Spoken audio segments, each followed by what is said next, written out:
A 6-year-old Kenosha boy is still fighting for his life. CBS 58 told you about Alex Hook last week. He was hit in the head while playing during recess on September 10th. CBS 58's Victor Jacobo has the latest on the boy's condition. Victor. Yeah, Natalie, Alex Hook's family tells me the 6-year-old is still in critical condition. Alex's father shared an update on his son on Facebook today. It's a rough ride.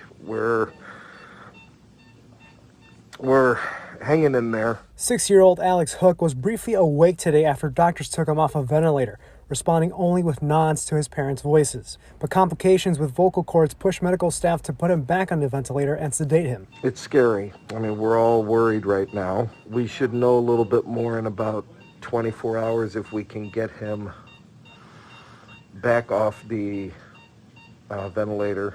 Alex was playing during recess on September 10th at Riverview Elementary School in Silver Lake when he was hit in the head by a piece of rebar launched by a nearby lawnmower. A report by the Kenosha County Sheriff's Department says the incident was an accident and no charges have been announced. After surgery, Alex is now fighting infections and his recovery is uncertain. We're praying.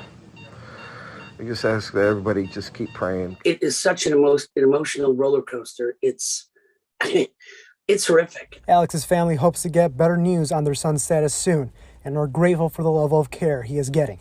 It's trial and error. So if this doesn't work, you reverse it and then you try something else. You know, again, God bless the wonderful staff at Children's Hospital of Milwaukee. In a lesser facility, he may not be in this position. It might be gravely worse. A GoFundMe page has raised more than $128,000 for Alex Hook's medical costs, which his parents' insurance cannot cover.